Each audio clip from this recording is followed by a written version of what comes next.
Mr. President, if you walk outside this building and take a few steps towards the White House, you can almost hear the cries for justice still ringing out through the air.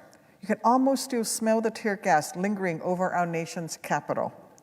Listen closely, and you might still be able to catch the echoes of the peaceful protesters chanting the name of Breonna Taylor, who was killed in her own home after police executed a no-knock warrant.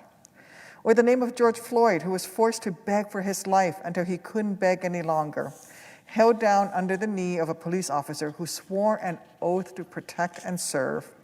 Or Rayshard Brooks, who was shot in the back just 11 days ago, even as this moment of national reckoning over police brutality was already underway. For nearly a month now, Americans have been laying down, standing up, kneeling, marching, and mourning in the streets. They've been tugging at and prodding our country, trying to drag it forward until it lives up to the words of its Pledge of Allegiance, that in this republic there is liberty and justice for all. So far, this nation has failed to make the promise of a reality for Black Americans. It's failed the families of Breonna Taylor, George Floyd, and Rayshard Brooks. It's failed every Black child who knows that playing on the jungle gym could be a death sentence. It's failed every Black parent who kisses the top of their child's head before school each morning as their heart breaks with the knowledge that this time could be the last. I know that I will never be able to fully comprehend the fear and trauma that Black Americans experience every day. But what I do know is that the burden of all this pain can't fall on them alone. The responsibility, the work of bending the moral arc of the universe towards justice can't just be put on the backs of those who've been feeling its weight the whole time. Rather, it is on all of us, Black, white, Asian, Latinx, you name it, to help those families and communities finally receive the justice they deserve. But I come to the floor today because my Republican colleagues are trying to force through a bill that barely even pays lip service to the crisis at hand. In some ways, it doesn't even accomplish that. In spite of its name, the Justice Act wouldn't begin to bring any semblance of real justice to the victims from Minneapolis to Atlanta to Louisville and beyond.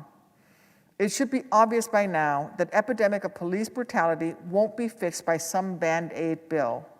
We need to reckon with the real, deep, uncomfortable realities and systemic biases that have marred our country for years. We need to bring systemic change to our law enforcement agencies. We need to force a seismic shift in how we root out and respond to police brutality, including banning chokeholds and no-knock warrants in drug cases at the federal level. My friend Senator Booker has introduced legislation that would do just that. The Republican bill would not. We need to hold accountable officers who break the laws they were trusted to enforce, ensuring that independent prosecutors review police uses of force and prosecute officers who act irresponsibly, recognizing that local prosecutors often have a conflict of interest because they rely on the same police departments to win other cases. I've written legislation that would do just that, which has been included in the Democratic bill, but the Republican bill would not do anything close. We need to amend federal law on qualified immunity so officers can't just violate Americans' constitutional rights with near impunity. And we need to mandate anti-bias federal law enforcement training. Democrats have put forward policy that would do all of that.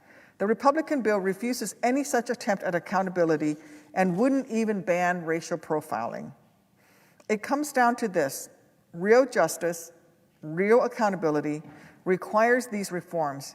Yet the Justice Act itself is silent on so many of them. It's a so-called reform bill aimed more at reforming public opinion than actually reforming the policies that got us here. The families grieving today deserve better, as George Floyd's family made it clear when they themselves spoke out against the bill. And they know that those who've had a loved one stolen from them deserve more than just lip service. They deserve for their senators, for the officials who were elected to represent them in what's supposed to be the world's greatest deliberative body, to try to pass legislation that would actually address the issues in question and the crisis at hand. Look, Next week, our country will celebrate its Independence Day. But what does freedom for any one of us mean if so many of our neighbors still are not free to walk down the street or sleep in their own homes without fearing for their lives?